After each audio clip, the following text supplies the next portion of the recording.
Une présentation de... Ah, ça c'est le début de l'enregistrement. Oui, ok. Ce sera une présentation donc de Tano Yaneta, de quoi t'es ingénieur cybersec Chez SRT, ouais. Security Engineer.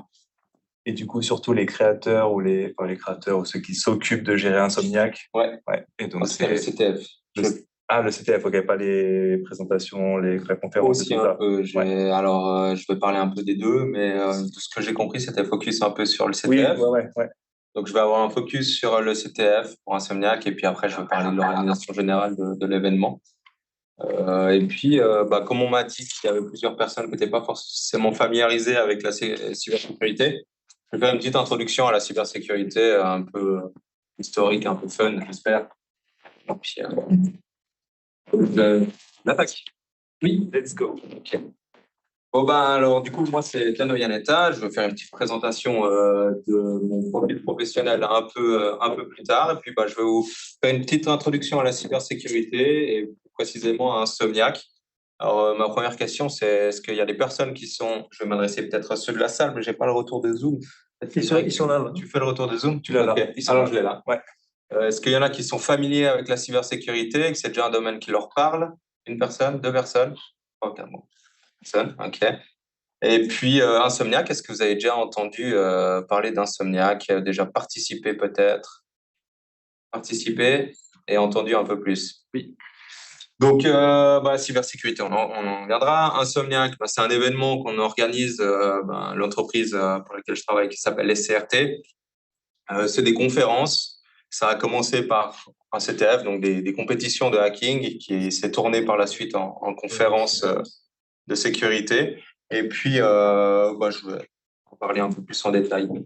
Donc, pour vous, c'est quoi la sécurité de l'information? Quels sont un petit peu je dirais, les principes importants? Et puis, qu'est-ce que ça regroupe un peu pour la sécurité? Je vais peut-être m'adresser aux personnes qui sont moins familières à ça. C'est en français, on est d'accord? Oui, en français. Oui, bien sûr. Ouais. Du coup, est-ce que quelqu'un veut s'y tenter?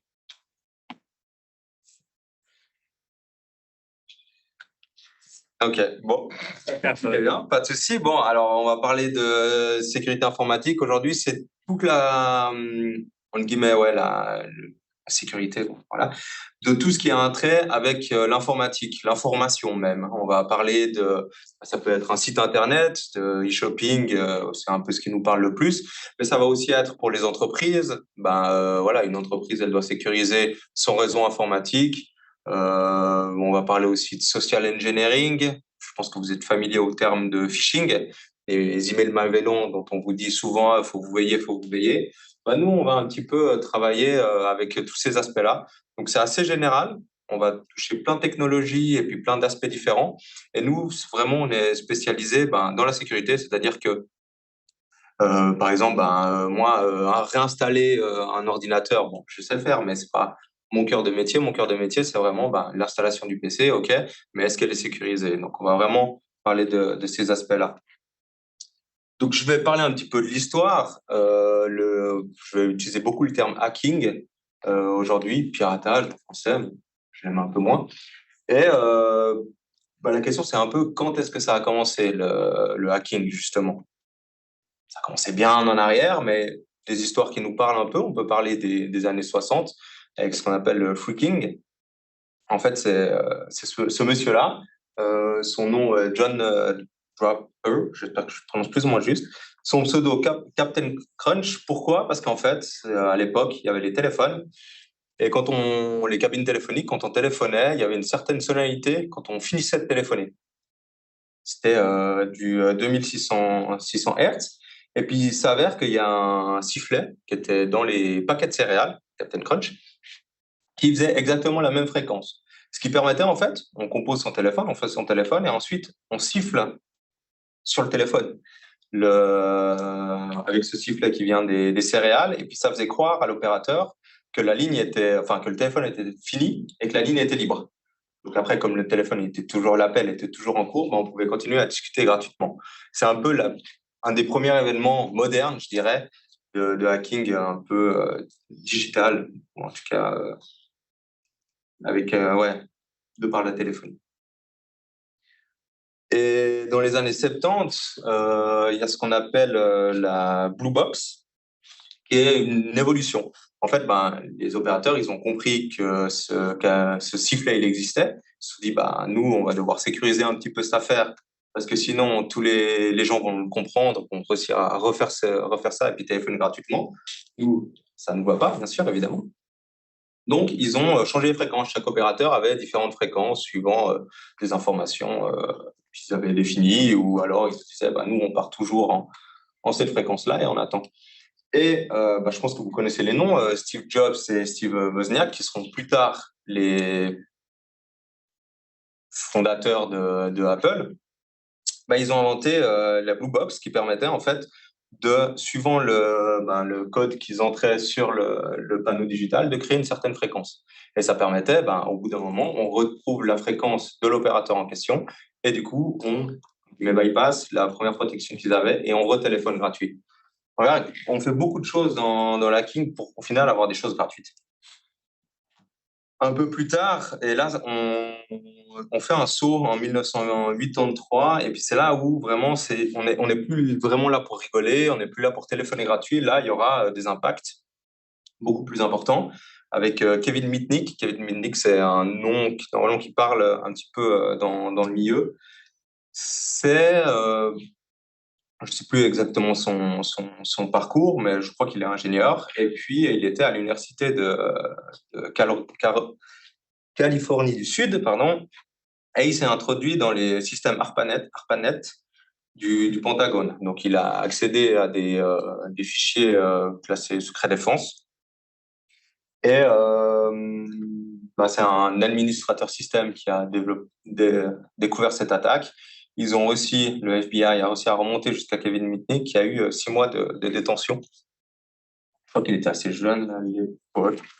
Et Kevin, aujourd'hui, il est consultant, il fait beaucoup de conférences et il parle notamment du social engineering. Social engineering, c'est un terme que j'ai utilisé avant. En fait, on peut pirater un ordinateur, mais on peut aussi pirater, entre guillemets, les personnes. Donc, le social engineering, c'est cette science qui est science humaine, je dirais, qui est de comment on va abuser d'une personne. Aujourd'hui, on parle de chaîne de sécurité. Chaîne de sécurité, c'est la technique, les ordinateurs, les antivirus, tout ça, les pare-feux, etc. Ça, c'est tout technique. On va laisser de côté pour l'instant. On va vraiment parler du facteur humain.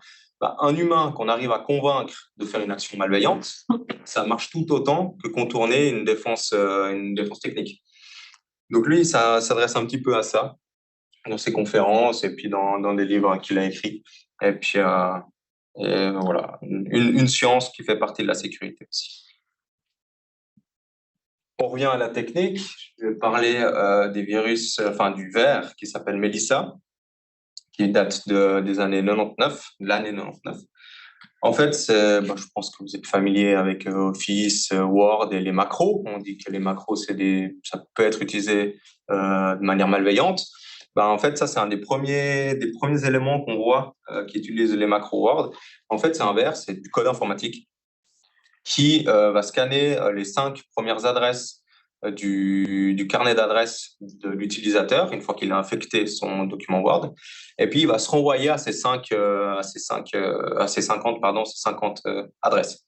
Une fois qu'il s'est envoyé aux 50 adresses, les prochaines qui ouvrent la macro et qui l'exécutent, ils s'envoient encore à 50 autres, 50 autres, 50 autres, et puis on obtient quelque chose d'exponentiel où il va se spreader à travers énormément de personnes et puis rendre indisponible beaucoup de systèmes. En fait, tous les systèmes qu'il infecte, au final, ils deviennent presque inutilisables, et la messagerie aussi, parce que 50 par 50 par 50 par 50, ça fait énormément de mails.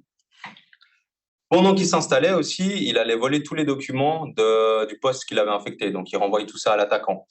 Il y a sûrement des dossiers secrets qui ont été volés à ce niveau-là, mais ça, on ne le sait pas actuellement. Par contre, on estime les dommages à 385 millions de dollars. Donc, on voit qu'on a changé. On n'est plus dans le téléphone, on n'est plus dans faire un téléphone gratuit. Il y a un impact derrière qui est beaucoup plus important. Un autre email malveillant une année plus tard, qui s'appelle I Love You. Pourquoi ça s'appelle comme ça? Parce qu'en fait, c'était une pièce jointe qui s'appelait loveletterforyou.txt.vbs. Donc, c'était aussi un fichier malveillant qui, là, était utilisé pour voler des informations, puis détruire les fichiers qui étaient sur la machine. Donc là, de nouveau, il utilisait le carnet d'adresses de Outlook et puis il se renvoyait aux autres destinataires, enfin aux adresses email enregistrées. Et puis, il faisait des modifications sur la machine pour se réexécuter à chaque fois qu'on démarrait la machine. Donc, il était persistant. Et là, je fais un bond, parce que là, on parle d'individuels ou de particuliers qui piratent des particuliers. Mais là, en 2010, il y a ce qu'on appelle Stuxnet, qui est complètement différent, d'une ampleur jamais vue. Et je pense qu'à l'heure actuelle, c'est encore une des plus grosses attaques connues qui a existé. Donc, c'est quoi? C'est un virus, la même chose qu'avant, mais par contre, il ciblait des éléments particuliers. Il ciblait des systèmes, j'ai écrit le terme SCADA, mais c'est des systèmes industriels d'Iran. En fait, il se partageait de personnes infectées, enfin de postes infectés en postes infectés, jusqu'à arriver là où il voulait, sur ces systèmes industriels. Donc, c'était notamment les systèmes de refroidissement des centrales nucléaires iraniennes. Du coup, le but, c'est qu'une fois qu'il était sur le PC, qu'il était au bon endroit, il faisait cracher le système pour que le refroidissement fonctionne plus, que la centrale nucléaire monte en chaleur et qu'elle explose. C'est pas une centrale nucléaire, c'est écrit une centrifugeuse. Centrifugeuse, ouais, pardon, centrifugeuse. Et du coup, le but, c'était de monter en température et puis de créer des dommages physiques. Donc, c'est un peu une des premières fois où on voit un virus informatique avoir un impact physique sur les personnes. Et puis, ils ont estimé que c'est le virus le plus complexe qu'on ait vu à ce moment-là, on connaît, encore une fois. Et puis, ils ont estimé que c'était le travail de 30 personnes pendant une année. Et du coup, de tels moyens, il est très probable que ça soit été financé par un gouvernement, au vu de la cible, au vu des moyens, etc.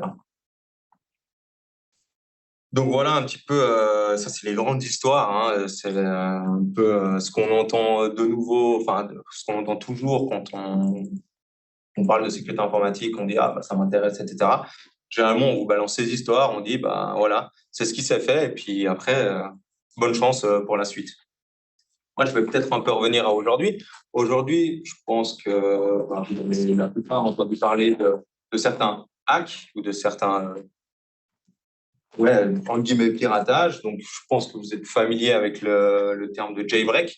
Jailbreak, c'est quoi? C'est le fait de pirater son téléphone pour, entre guillemets, développer des fonctionnalités. Je pense notamment aux iPhones. Je sais que les iPhones, ils sont un petit peu cloisonnés, si on veut. Et puis, si on veut installer des nouvelles choses, etc., qui ne sont pas autorisées par Apple, on va chercher un jailbreak pour obtenir plus de fonctionnalités sur son téléphone. C'est beaucoup à l'époque, je ne sais pas s'il y a toujours maintenant, je sais pas s'il y a des possesseurs d'iPhone qui jailbreak toujours leur téléphone. En tout cas, dans les années 2005-2010, c'est un peu ce qu'on faisait. Après, je peux paraître jeune quand je dis ça à des personnes qui ont un peu plus d'expérience. Les jeux vidéo, les consoles, jeux vidéo, je pense que ceux qui y jouent, ils savent très bien que cheater, ça favorise une personne. Quand on joue en ligne, par exemple, je pense au Warlock. Donc, certains jeux, on peut voir à travers les murs. On peut voir son adversaire à travers les murs. Ça donne un avantage. C'est des hacks au final. On va regarder comment le jeu fonctionne. Et puis, le but, c'est de comprendre comment il fonctionne pour développer ses piratages et puis gagner, ces hacks, et puis gagner un avantage sur l'adversaire, etc. Les consoles, la même chose. La Switch, par exemple, le but, c'est on va regarder comment débloquer la Switch pour soit obtenir des features en plus, l'utiliser comme on veut, etc. Donc, on va regarder les consoles. Plus généralement, les sites web, donc les sites web de shopping, c'est vrai que si on va faire, je sais pas, si on va sur Zalando, on aimerait bien avoir une paire de chaussures gratos, ça fait toujours plaisir. Donc, forcément, les sites web qui ont quelque chose à vendre, on va généralement s'y intéresser parce que si on arrive à trouver une vulnérabilité, qu'on arrive à l'exploiter et puis à obtenir les choses gratuites, on est toujours, c'est toujours une chose pour nous, en tant qu'attaquant, attention. Les services payants, je pense à Netflix. Si on vous dit, je connais un moyen d'avoir Netflix gratuit ou autre, Disney+, etc. pas favoriser une plateforme, mais voilà, je pense qu'on serait les premiers à l'essayer. En tout cas, si on nous dit, bah voilà, je connais la façon de contourner tout ça, tu te feras pas choper, etc., on l'essaye. Et puis ensuite, le vol de données, le vol d'informations, ben ça, par exemple, au niveau d'une entreprise, ben, j'ai une entreprise, j'ai un concurrent qui fait tout mieux que moi. Je suis un peu derrière lui. Ben, si j'arrive à obtenir ses secrets de fabrication, euh, ça va être illégal, on est d'accord, hein, mais ça peut me donner un avantage au niveau du commerce. Donc, la sécurité, maintenant, elle a plein d'ampleur. Elle a l'ampleur du particulier, des entreprises et des gouvernements. Et aujourd'hui, on parle beaucoup de ransomware. Alors, rançongiciel en français. Est-ce que c'est un terme qui vous parle? Est-ce que vous l'avez déjà entendu? Les personnes qui sont dans la sécu, oui. Les autres personnes, si vous voulez lever la main, levez la main, si vous l'avez entendu. Et sinon, je vais dire un petit peu de quoi ça s'agit, comme on dit, non? Mais qu'est-ce que c'est?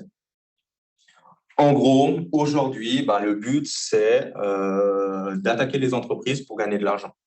Mais on a vu que voler des données, c'est bien parce qu'il y a certaines entreprises qui protègent leurs données et puis ça vaut cher.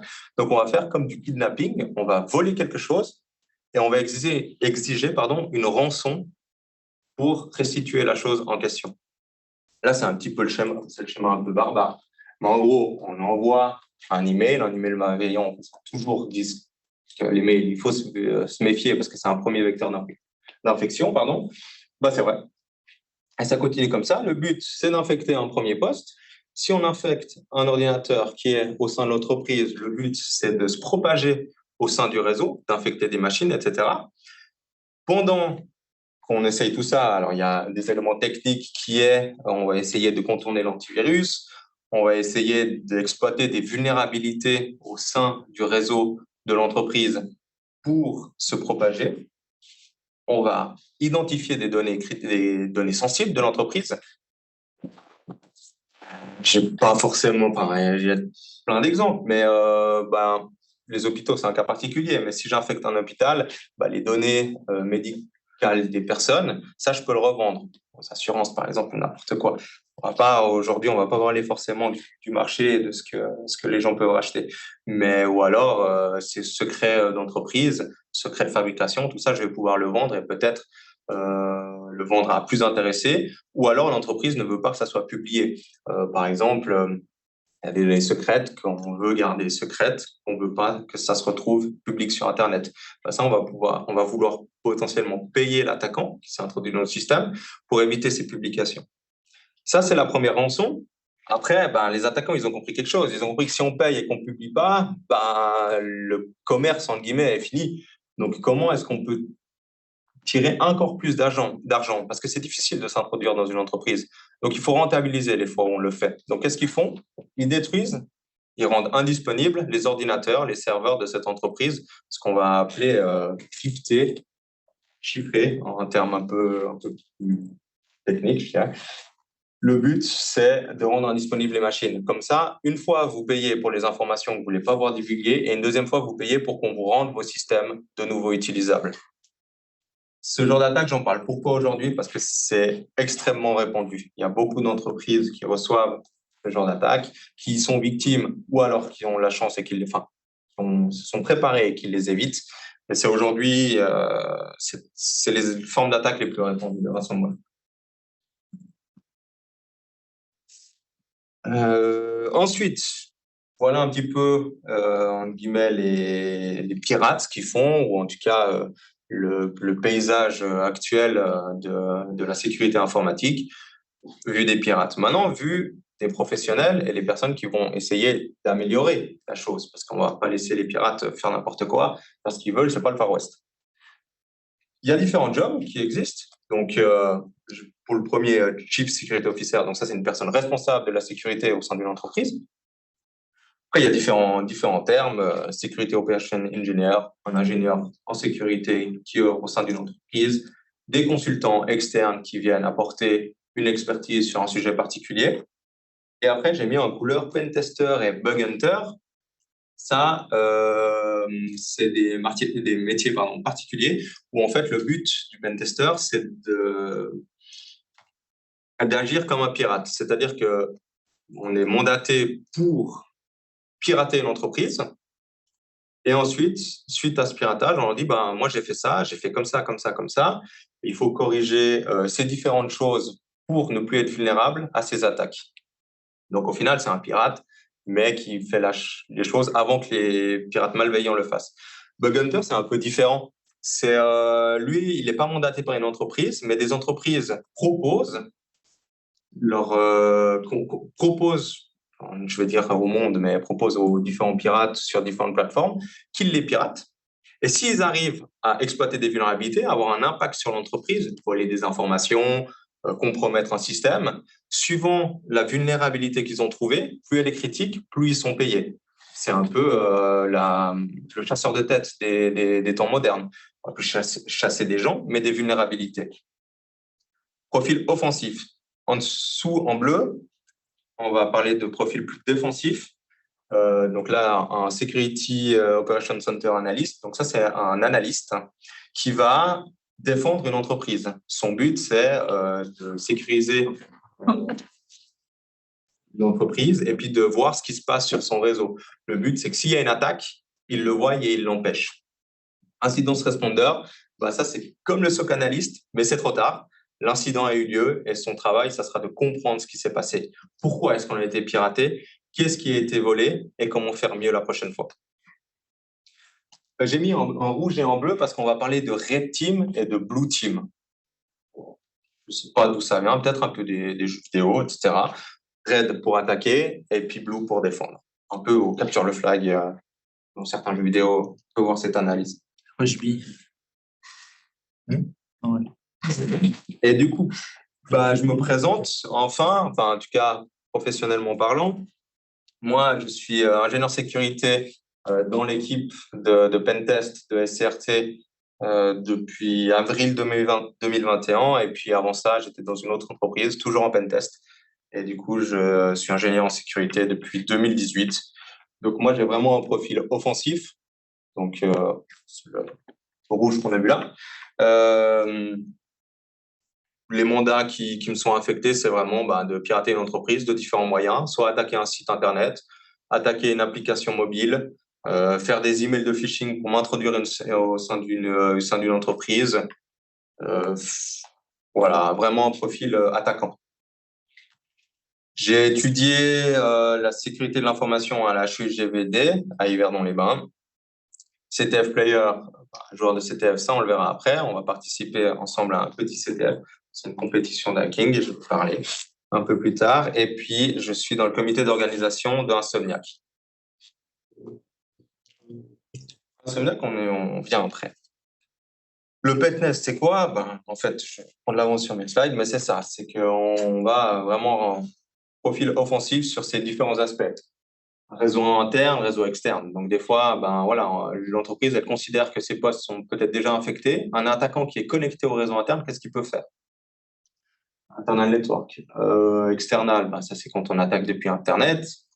Le cloud, on parle beaucoup du cloud aujourd'hui. C'est aussi des techniques différentes. Donc le but, c'est d'appuyer les entreprises dans leur migration vers le cloud pour éviter les vulnérabilités XY. Les sites web, les applications mobiles et le social engineering.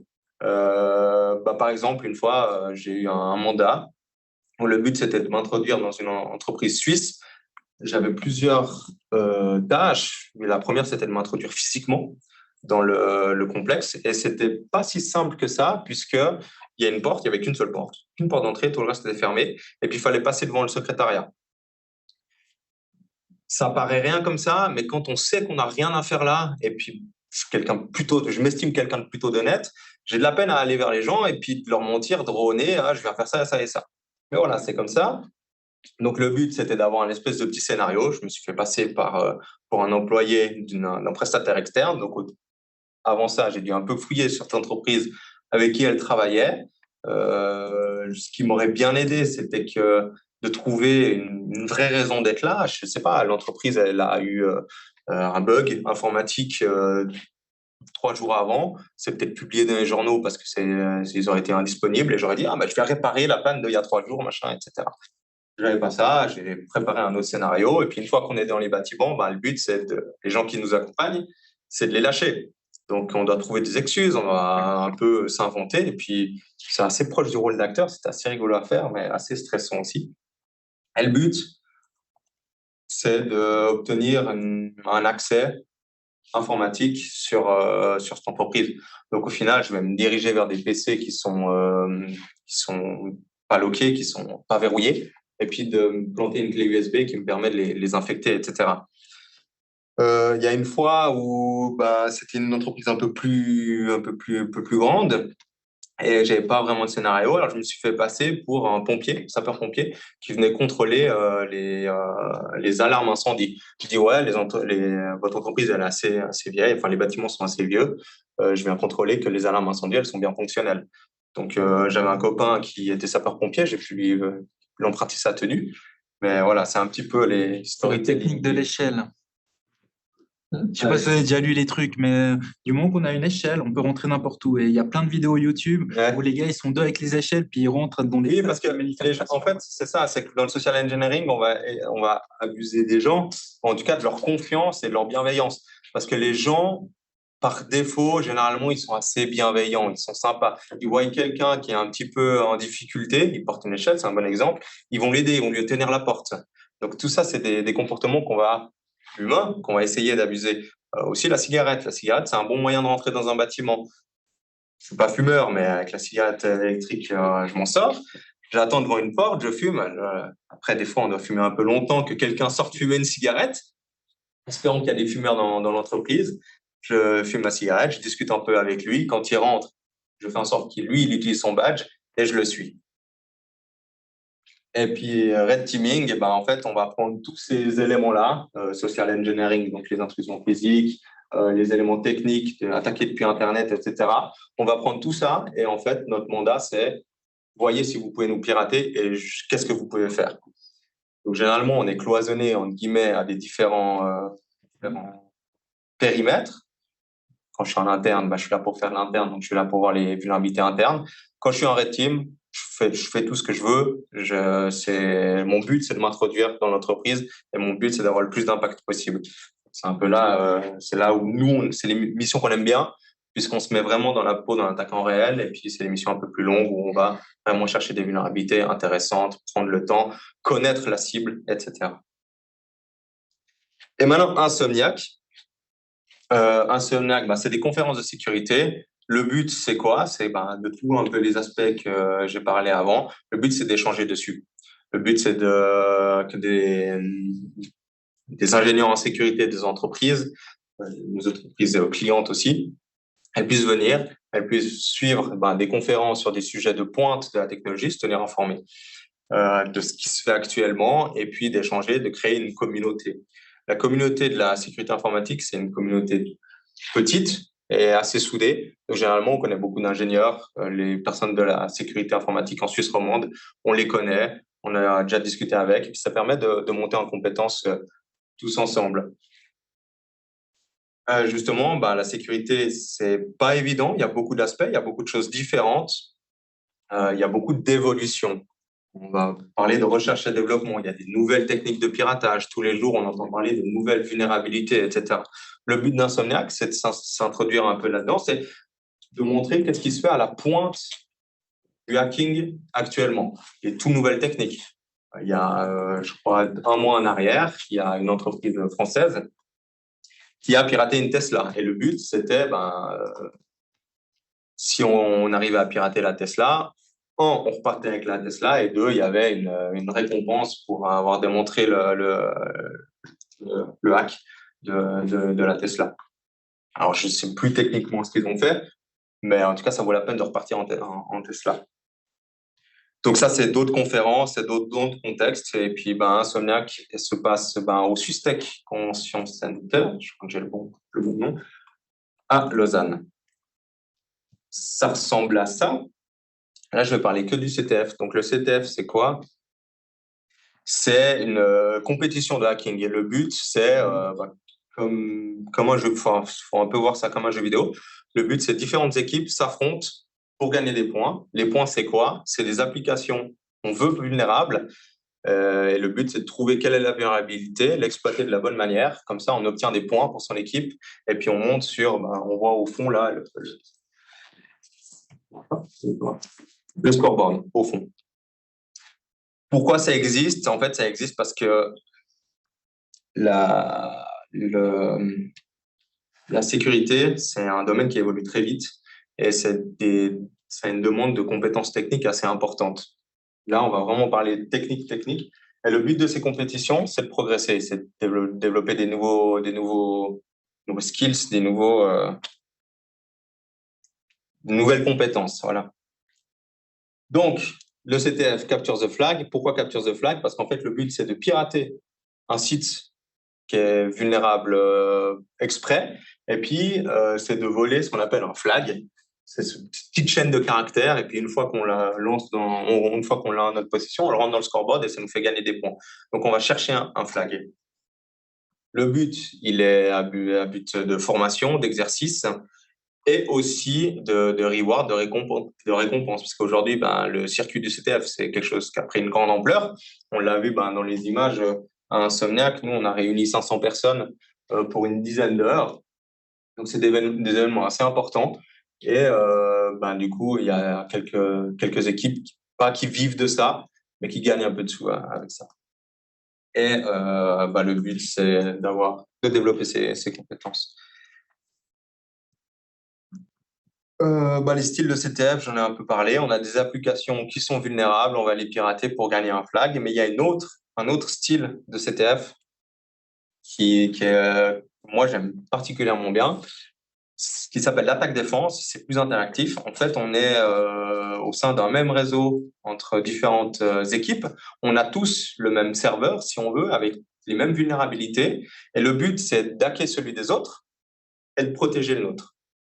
Donc, le but, c'est de trouver les vulnérabilités, les exploiter le plus rapidement possible, et puis nous, de comprendre vraiment ce qui se passe pour corriger derrière, et puis qu'eux, ils puissent pas nous pirater. Donc, c'est assez intensif, c'est pendant 9 heures, et puis pendant 9 heures, toutes les 3 minutes, il y a des points qui se jouent. Donc, c'est du 9 heures non-stop, et puis ça fait un peu penser aux jeux vidéo, et puis c'est assez interactif. Et il y a des grands CTF qui se passent. L'attaque défense un peu moins en Suisse, mais il y a aux États-Unis, à Las Vegas, il y a en Russie, notamment dans différentes villes de Russie, mais à travers le monde aussi. Et puis c'est assez bien parce que quand on participe en ligne, si on se classe bien dans la compétition en ligne, on est généralement invité à faire ça sur site. J'ai eu l'occasion d'aller 2 fois en Russie pour faire des CTF. Et puis, voilà, c'est toujours bien de voyager, de voir autre chose, etc. Et puis de participer à des compétitions de ce style. Les bénéfices du CTF, c'est creuser des compétences, développer des compétences techniques, je dirais, avancées. Ce qu'on a vu, et moi, je dois un peu ma place à ça, c'est qu'à côté de mes études, j'ai fait beaucoup de CTF. Je ne veux pas dire que j'y étais tous les week-ends parce que faut quand même sortir quand on est jeune, mais j'ai participé beaucoup de CTF et puis mes compétences que j'ai aujourd'hui, elles viennent de là. Elles viennent pas des études. Les études, c'est quelque chose, oui, ça m'a apporté une base, etc. Mais c'est un domaine, la sécurité, qui demande de s'y investir. Et puis, les CTF sont un très bon moyen pour faire ça. Et puis, gagner un peu d'argent. Pour les premiers, là, c'était un Insomniac, je ne sais plus quelle année. Pour le premier, il y avait 2 kilos d'argent. Le deuxième, il avait un peu plus d'1 kilo d'argent. Et le troisième, il avait 800 grammes d'argent. Voilà, c'est un petit reward. Parce qu'on ne peut plus faire confiance à l'argent virtuel. On aime bien donner un petit peu d'argent physique.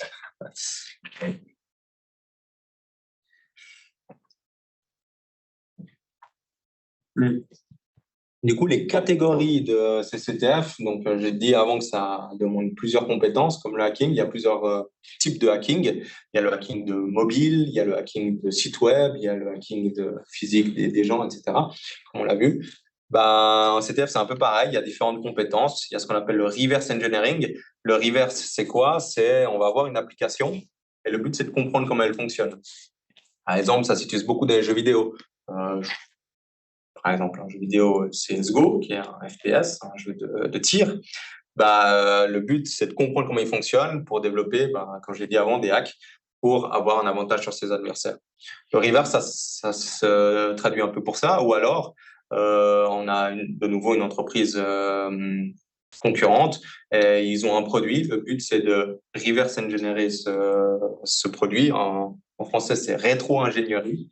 Donc, on va essayer de comprendre comment leur produit fonctionne pour refaire, nous, notre version à nous.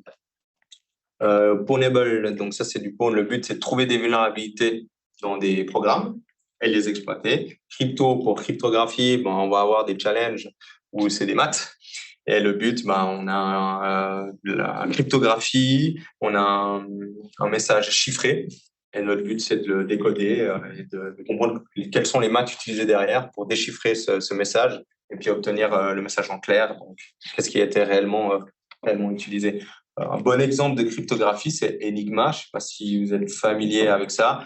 Enigma, c'est quoi? C'était une machine qui a été inventée par les Allemands pendant la Seconde Guerre mondiale. Et leur but, c'était de faire des messages codés vers leurs différents points de commandement, sous-marins, troupes au sol, etc. Et puis ces communications, elles étaient cruciales. Et le but, c'était de casser ce code pour déchiffrer les messages radio qui étaient incompréhensibles au début. Et une fois qu'on retrouve les communications réseau, on peut savoir, par exemple, les Allemands faisaient une annonce, on va attaquer à ce point précis. Et du coup, on attaque à ce point précis et puis on peut déjouer cette attaque. Forensics, c'est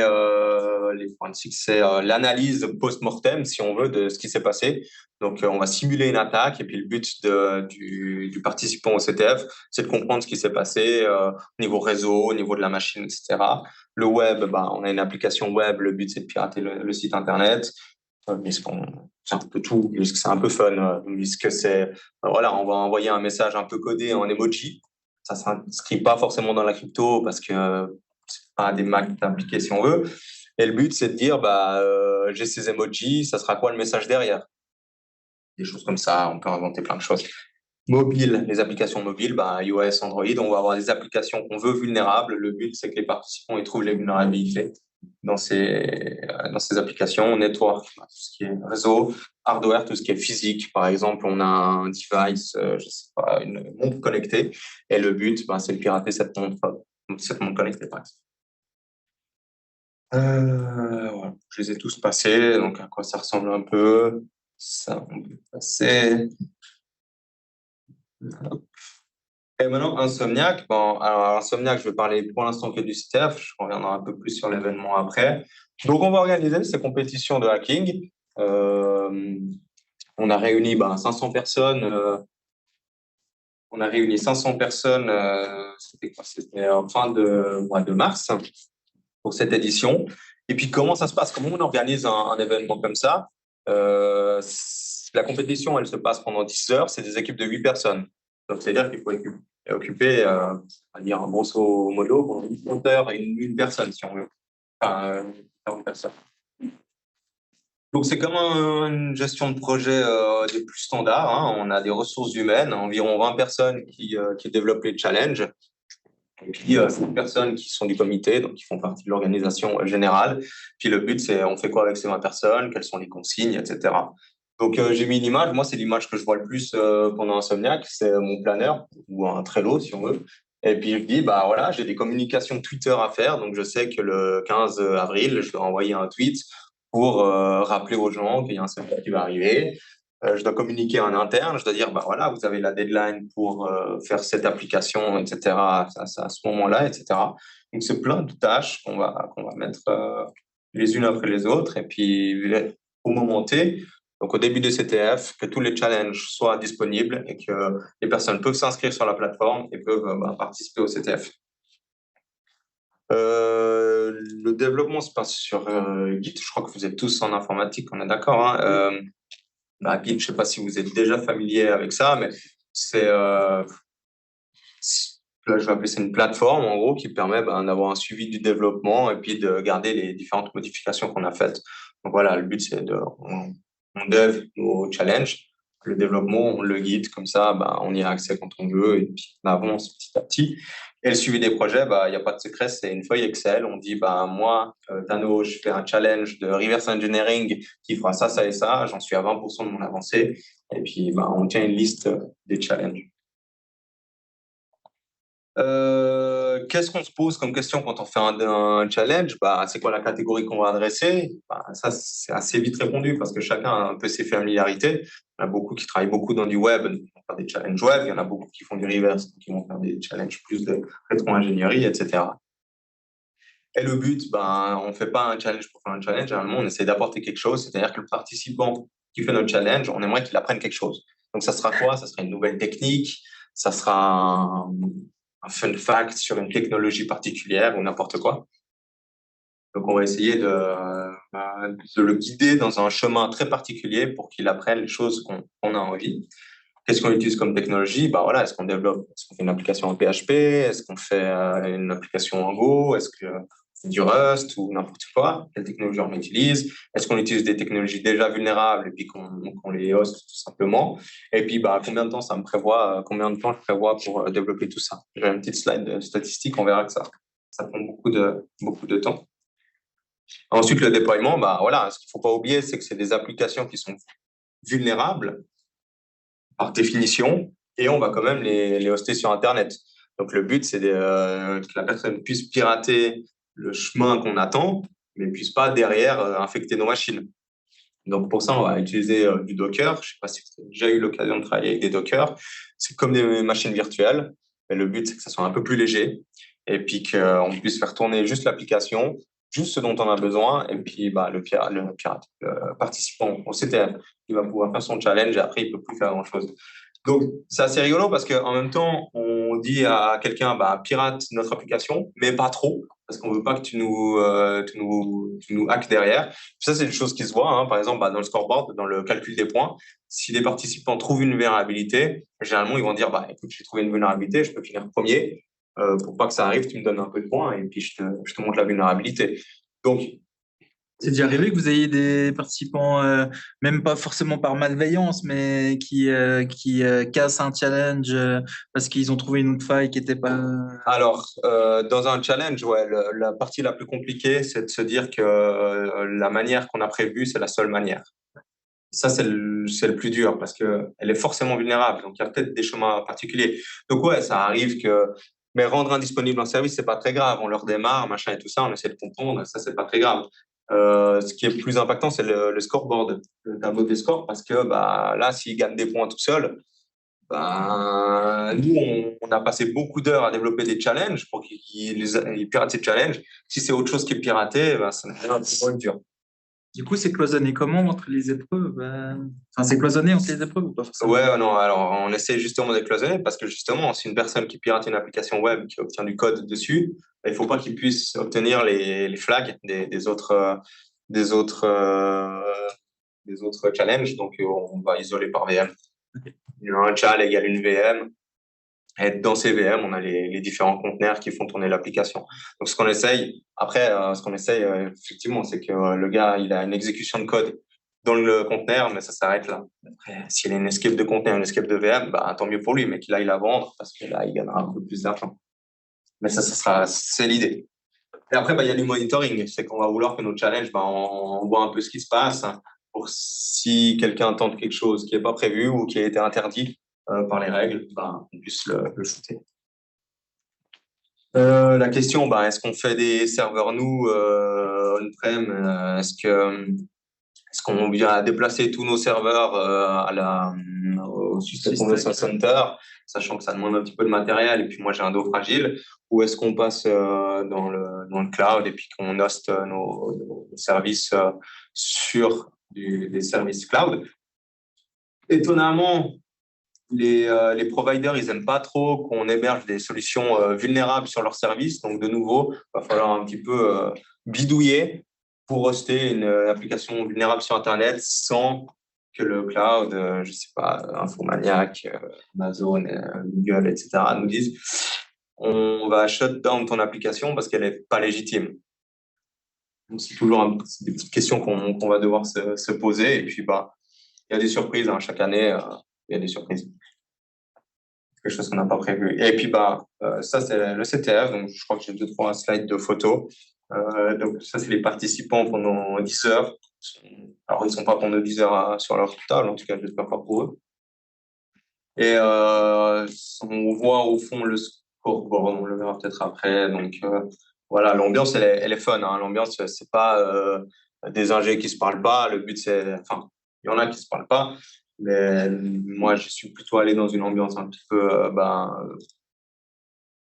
décontractée. Le but, c'est d'apprendre quelque chose, d'augmenter ses compétences, etc. De discuter avec les copains, d'avoir quelques bières, et puis de faire du CTF, et puis de faire des bons résultats. Donc là, on voit à quoi ça ressemble. Il y a une personne à gauche qui choisit l'épreuve à pirater. La personne à droite, elle est déjà sur une épreuve, le CTF. Donc, comme je disais avant, les équipes bien équipées, parce que c'est quand même pendant 10 heures. Ou plus. Vous avez un bar ou pas? Il y a le bar à côté, ouais. Ouais. Mais ça, c'est plus pour nous. J'ai l'impression qu'ils vont moins au bar que nous. Okay. Nous étant, je sais pas, la slide organisateur. Ok. J'ai une slide qui sautait. Nous étant les organisateurs, et puis c'est un peu plus décontracté. On a beaucoup bossé avant, donc là on est un peu plus décontracté. Et j'aimais bien cette photo parce que ça, c'est la photo qui résume beaucoup d'heures qu'on passe au CTF, c'est qu'on est au bout de notre vie, parce qu'on sait que c'est vulnérable, mais on n'arrive pas à l'exploiter. Soit parce qu'on ne connaît pas la technique, ou parce qu'on est sur le point de la découvrir. Mais voilà, on passe beaucoup de temps à se tenir les cheveux et puis à se demander mais pourquoi. Et en fait, la sécurité, c'est ça.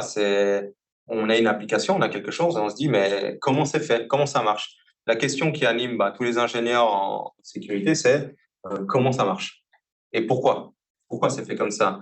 Pourquoi ce choix-là? Pourquoi pas partir sur autre chose? Comment est-ce que je vais pouvoir en abuser? Au final, la qualité principale d'un ingénieur en sécurité, c'est d'être curieux. Là, les gagnants. Vous pouvez pas mettre de photos sans mettre les gagnants. Et puis, un petit peu de statistiques. Et puis, après, je vais parler un peu d'Insomniac un peu en général. Donc, pour développer, on avait une trentaine de challenges, donc 30 épreuves différentes. Il faut compter environ 6 jours par développement de challenge. Donc, au final, c'est un petit projet, si on veut. 6 jours, c'est pas très long, mais mis bout à bout, on arrive à 1000 heures de développement de challenge. Donc, ça fait 121 jours. Donc, ouais, la moitié d'une année si on compte les vacances. Je crois que c'est 240 jours une année si on compte les vacances, etc., les maladies, etc., etc. Donc, 240, enfin, c'est la moitié d'une année si on veut, pour organiser un événement. Ça, c'est les heures de développement. Et puis les heures, pour le comité, on était 5 personnes à gérer un peu tout ça. On n'a pas compté les heures. Donc, je ne saurais pas vous dire combien d'heures on a passé. Vous êtes bénévole, du coup, le comité? Ouais, c'est cadeau de la maison. Okay. Non, alors, l'événement Insomniac, il est backupé par SRT. Okay. Donc, c'est nos heures de travail. Là, quand je compte les 968 heures, ça fait partie de nos cahiers des charges en tant qu'ingénieur chez SRT. Mais c'est clair que le comité, ça, c'est pas des heures qui sont des heures de travail, c'est des heures de soir, c'est des heures de par-ci par-là. Ouais. Comme on peut, quoi. Ça, c'était pour le CTF. Et puis après, l'Insomniac, l'événement en soi, ça va être plusieurs choses. Ça va être le sponsoring.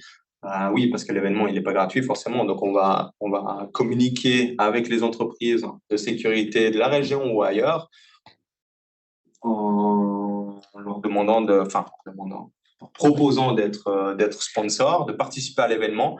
Eux, ça leur fait de la pub, tout simplement. Et puis, nous, ça nous permet de financer cet événement. Ticketing, donc on va avoir une équipe qui est chargée de faire la billetterie, les commandes, les prix, etc. C'est 2 jours de conférences, donc c'est 2 jours de talks, vraiment orientés sécurité. Donc le but, c'est de qui est-ce qui va présenter, quels sujets seront abordés. Donc on a ce qu'on appelle un call for paper. En gros, c'est des chercheurs en sécurité qui proposent leur sujet, puis nous, on va l'accepter. Des workshops, ça, c'est un peu en amont des conférences. Le but, c'est de former les gens. Donc, encore, ça s'adresse aux ingénieurs déjà aguerris, mais le but, c'est de présenter, je sais pas, le piratage sur Android. C'est une branche particulière. Bon, on va faire 2 jours de workshop sur du piratage Android, puis de former les gens de cette manière-là. Le CTF, on a participé. Le SOC CTF, on a aussi un petit événement qui est aussi un capture the flag, en mode plus défensif. Le but, c'est de simuler une attaque et puis que les ingénieurs, les participants doivent trouver l'attaque, chaque étape, etc. Et puis sous forme de points aussi de nouveau. Il faut monter en place un réseau, notamment pour les CTF, pour avoir toutes ces machines vulnérables, etc., accessibles depuis l'infra. Donc sur place, on l'a vu, il y a quelques tables. Toutes ces tables, elles doivent être équipées d'un switch, elles doivent être équipées en électricité. On doit prévoir qu'il y a, je sais pas, par table, il y a trentaine de personnes. On doit prévoir un peu plus. On doit prévoir que toutes ces personnes puissent se connecter à l'infrastructure du CTF. Donc, on a posé des switches pendant 3 heures. Et puis, les communications, voilà, on va communiquer sur notre site internet, sur les réseaux sociaux, Twitter, LinkedIn, etc. Comme quoi, il y a Insomniac. Parce que tu fais un événement, il faut communiquer dessus pour que les gens viennent. On fait de la pub, donc on a tout ce qui est community manager, etc. Et puis, les social events, le but, c'est pas non plus que de parler boulot. Parler boulot, moi, j'adore ça, mais c'est aussi de pouvoir discuter autour d'une bière, autour d'un verre ou autour d'un dîner. Donc, on a des social events. Cette année, par exemple, on était au MAD pour 2 dîners différents. Un dîner plus ce qui était des chefs, pas les chefs d'entreprise, mais les responsables de sécurité d'entreprise, donc clients, qui était un peu plus formel. Puis à côté, on a fait un autre dîner où c'était les ingénieurs. Puis le but, c'était de discuter, d'échanger des techniques ou juste de boire des pots aussi. Des fois, on a le droit de ne pas parler de sécu. Et puis voilà, on était au MAD cette année, et puis après on a des petits concerts, etc. Donc, ça fait partie un petit peu du entertainment de ce genre d'événement. J'ai une question. Comment est-ce que Insomniac s'inscrit dans les concours plus généraux, genre les classements CTF Time, etc. Ouais, alors je peux expliquer un peu comment ça marche. Est-ce que tous les CTF sont au même niveau? Est-ce qu'il y a des CTF qui ont des choses plus Alors, la grande plateforme, comme tu disais, c'était CTF Time. C'est un peu c'est là où le but, c'est de lister les CTF qui existent. Donc, nous, on va s'inscrire sur CTF Time en disant qu'Insomniac a un CTF en mars, etc. Et puis, cette plateforme recense un peu tous les CTF à travers le monde. Ce qu'il faut se dire, c'est que chaque week-end, tous les week-ends de l'année, il y a entre 1 et 3 événements simultanés. Des fois, il y en a qui sont le seul le week-end, etc. C'est surtout le week-end, il y a un petit peu pendant la semaine. Et le but, c'est que les équipes de CTF puissent faire leur planning annuel, se dire, nous, on participe à cela. Il y en a qui sont plus connus que d'autres, il y en a qui sont plus grands que d'autres. Et il y a les 2 styles qui vont s'inscrire. C'est soit on va faire des compétitions, on a des applications vulnérables, ou on va faire des attaques défense. Donc ça, c'est l'autre style qu'on discutait avant. Et puis, le but, c'est de suivre un peu le CTF Time et puis de se dire, voilà, cette compétition, je la connais, j'ai envie d'y participer et tout ça. Donc, c'est un... Est-ce que du coup, il y a quand même des CTF qui sont plus prestigieux et puis, Ouais, c'est clair. on voit quand même qu'il y a des équipes qui grainent le truc pour être au top du classement. Point limite que ça, on dirait, quoi. Alors, ouais, ce qu'il y a, c'est que CTF Time, ça ressemble à ça. Oh, le tamu, en plus, il est bien. Il est maintenant. Après, je sais ce que je fais. Non.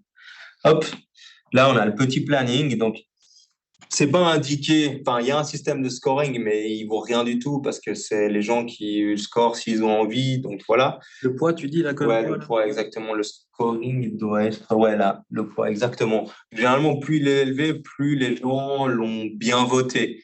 Mais ça veut pas dire grand-chose parce que, on va demander aux copains de voter pour notre CTF, etc. Mais en fait, au fil des années, on sait quel événement ils sont pas loupés et puis on sait ceux qui valent rien. Donc, au fil de l'année, je peux parler par exemple de DEFCON, DEFCON, c'est le plus grand, c'est le plus connu des conférences de sécurité qui a lieu à Las Vegas. Ensuite, après DEFCON, si je vais en Russie, il y a le RusCTF, qui est un des plus connus de Russie aussi. En Suisse, il y a Insomniac. En Suisse, c'est en Europe, on est quasi le plus grand. J'aime pas dire ça, on m'a dit de dire ça, mais en termes de participants à Insomniac, on est sur site, on est les plus nombreux. Et puis après, il y a là on voit, il n'était pas là, Voga CTF, enfin bref. Le but, c'est de s'y mettre. On se met avec des copains. Moi, j'ai commencé en école d'ingénieur. On me trouvait les plus motivés. Puis on disait, celui-là, il a l'air cool, on le fait. Puis s'il n'est pas bien, on le fait pas l'année prochaine. Et puis s'il est bien, on le fait. Et c'est plutôt Ouais, de nouveau, c'est la communauté qui sait, qui te conseille sur lesquels participer. La majorité, ils sont quand même en présentiel, du coup. Non, la majorité en ligne, bah là, tout ce qu'on voit, c'est en ligne. Tout cela. Et puis, généralement, ce qui se passe, c'est que tu as une première compétition en ligne. De sélection, en fait. De sélection, de qualification. Et puis, les X premiers sont invités à aller sur place.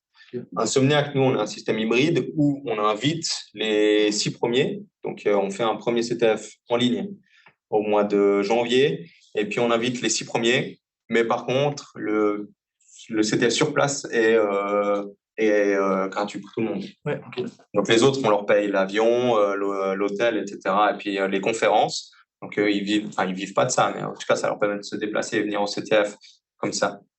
En général, c'est gratuit, la participation à un CTF. La participation à un CTF est gratuite, oui. Si on invite quelqu'un à Lausanne, il va au Système Convention Center et il a pris son billet avant. Bien sûr, le but, c'est vraiment c'est assez bienveillant et le but, c'est de monter en compétence,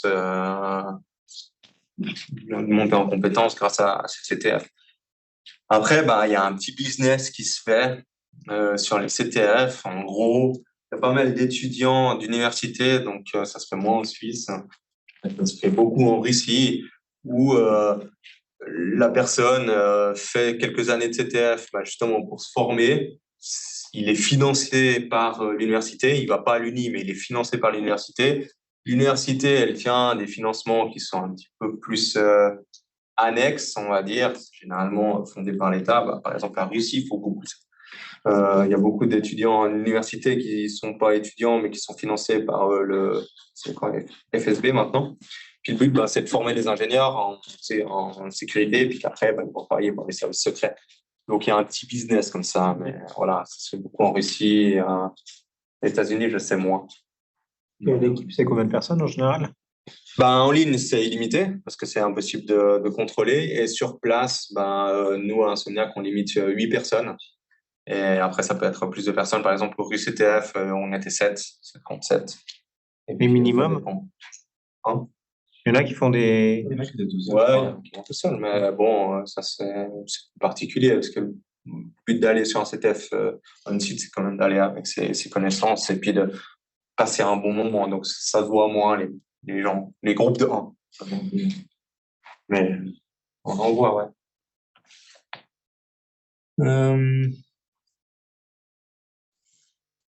Donc, voilà. S'il y a d'autres questions sur les CTF, c'est un peu le moment. Et il y en a qui participent au CTF et qui font 0 points? Ouais, alors, moi, j'ai participé quelques fois. J'ai participé quelques fois sans faire de points. Comme je l'ai dit, moi, j'ai fait ça aux études, mais la vraie partie technique, c'est pas forcément les études qui m'ont amené. En tout cas, en fait, c'est vraiment le mindset. On parle beaucoup de tryharder. Le but, c'est un peu ça, c'est que c'est compliqué parce que c'est pas un challenge où si tu trouves pas, on te débloque, on te dit mais regarde par là. On le fait sur place, mais en ligne, on le fait moins, il y a moins d'indices, etc. Donc, il y a des fois où pendant tes 4 heures sur le même sujet, tes 4 heures sur le même problème, et tu n'avances pas d'un pouce.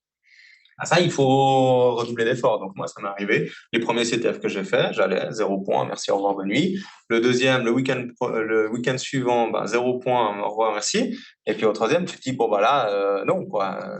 Je ne peux plus prendre du temps pour ça et puis revenir bredouille. Donc, il y a un petit peu de fierté aussi. Est-ce que Insomniac propose des write-ups officiels sur les challenges ou pas? Alors, les write-up, ça fait partie, comme j'ai dit, de la communauté assez bienveillante. Donc, au final, après un événement comme ça, généralement, les gens publient les write-up. Donc, une personne qui a solve le challenge, il publie son write-up. Ça lui fait aussi un peu de pub. Ça lui montre qu'il a investi, etc. Ça fait toujours bien sur le CV. Et puis, nous, si on voit qu'une épreuve, elle n'a pas été flaguée, si on a le temps, on fait ou elle n'a pas de write-up, on fait un write-up. Vous la gardez pour l'année prochaine, quoi. Non, alors, il y en a qui le font, mais non. Ok. On rentre pas dans Donc, il y en a il y a des épreuves qui résistent. Personne n'arrive à les tourner. Ouais, parce qu'au final, on a beau essayer de faire quelque chose de vulnérable, des fois, on se dit, c'est chaud. Ouais. C'est quelque chose, par exemple, qu'on a vu lors de nos missions, lors de nos pentests. on s'est penché beaucoup sur le sujet. Les gars, ils ont 10 heures pour le faire. En 10 heures, ils peuvent passer à côté du truc, etc. Donc, il y a des fois où ils ne le voient pas. Et puis, c'est là où justement, le write-up est intéressant parce qu'ils vont pouvoir apprendre après quelque chose. Donc, généralement, le CTF, ça se passe en 2 temps. La première partie, CTF. Et la deuxième partie, le lundi, si on a un peu de temps, on se dit sur quoi où je me suis arrêté ce week-end. Puis, on va regarder le write-up qui a été fait et puis on va essayer de comprendre et de s'améliorer de cette façon-là. Les épreuves, elles sont disponibles après Là, elles sont plus. On a éteint les VM, mais on laisse une semaine ou deux ouvert pour les gens qui voudraient. Après, on est assez disponible. On communique par Discord lors du CTF. Donc, si quelqu'un nous écrit sur Discord et nous dit est-ce que tu arrives à, je sais pas, communiquer un write-up ou est-ce que tu peux laisser la VM allumée X temps parce que j'aimerais continuer, machin, etc. On laisse cool, et puis on laisse ouvert. Moi, j'avais une question par rapport à ce shame-là. C'est comment ça vous vient, une idée comme ça? Vous faites ça tous les ans? Alors, le shame, c'est quoi? C'est qu'à Insomniac, on a un petit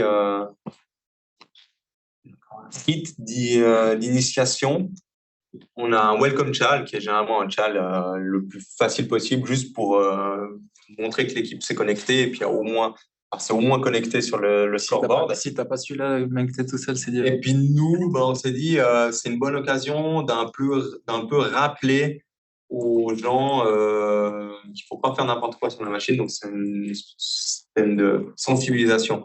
Par contre, on fait de la sensibilisation, mais sur des personnes que leur métier, ou en tout cas leur instant, si on veut, c'est la sécurité informatique. Donc, on s'est dit comment un petit peu resensibiliser ces gens. Et puis, le participant au CTF, il a beaucoup de fierté. Il pense souvent qu'il est meilleur que les autres. Donc, notre but, c'est de cacher une espèce de petite charge malveillante qui fait rien de grave. Hein. Ça modifie le fond d'écran du PC. C'est juste pour montrer, mon gars, fais attention à ce que tu fais, tu peux toujours te faire avoir. Donc, ça, c'est notre welcome chal qui est qu'on va gentiment réappeler not so welcome. Et puis, il y a différentes techniques. Par exemple, des fois, on abusait un peu du Git.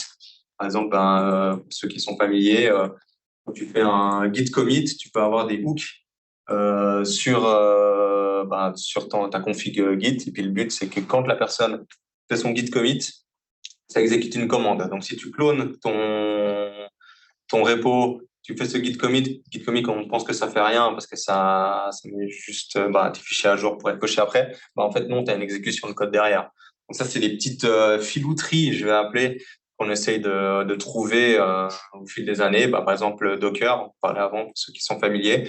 Il y a des choses, ton conteneur, on pense que c'est sécurisé parce que c'est cloisonné, mais suivant comment tu le lances, comment tu l'exécutes, tu donnes accès au conteneur à ton host et du coup, tu pourras toujours te faire pirater. Donc là, on va chercher des petites filouteries techniques. Puis c'est aussi une manière de dire, regarde, il y a ce truc qui existe, c'est marrant. Est-ce que vous avez des stats sur les OS des participants?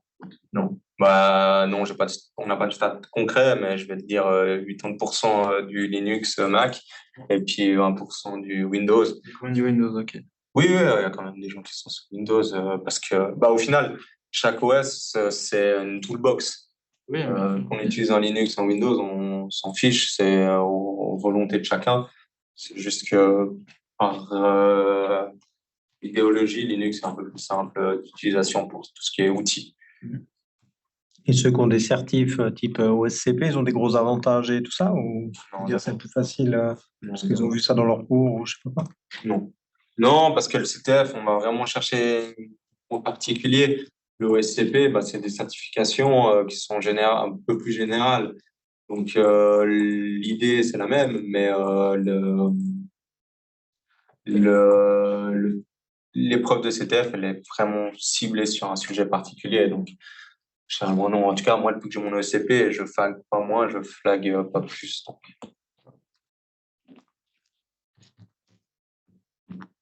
Je sais pas du tout à quoi j'en suis dans le temps. Si on a commencé quoi? Moitié? Très bien. S'il y a d'autres questions, n'hésitez pas à me dire n'importe quand. Et puis, pour ceux qui veulent participer, j'ai un petit challenge. Alors, il n'est pas ouvert, je vais l'ouvrir maintenant. Je remets le partage après. Du coup, peut-être qu'on arrête l'enregistrement ici. Qu'est-ce que vous en pensez? C'est peut-être intéressant de présenter ça maintenant, si. Bah après, je vais parler un petit peu de l'envers du décor. On va faire ce petit challenge et puis une fois qu'il sera résolu, je vais montrer le code. Tu peux le relancer. Tu peux arrêter et relancer. Oui. Ou on fait un deuxième.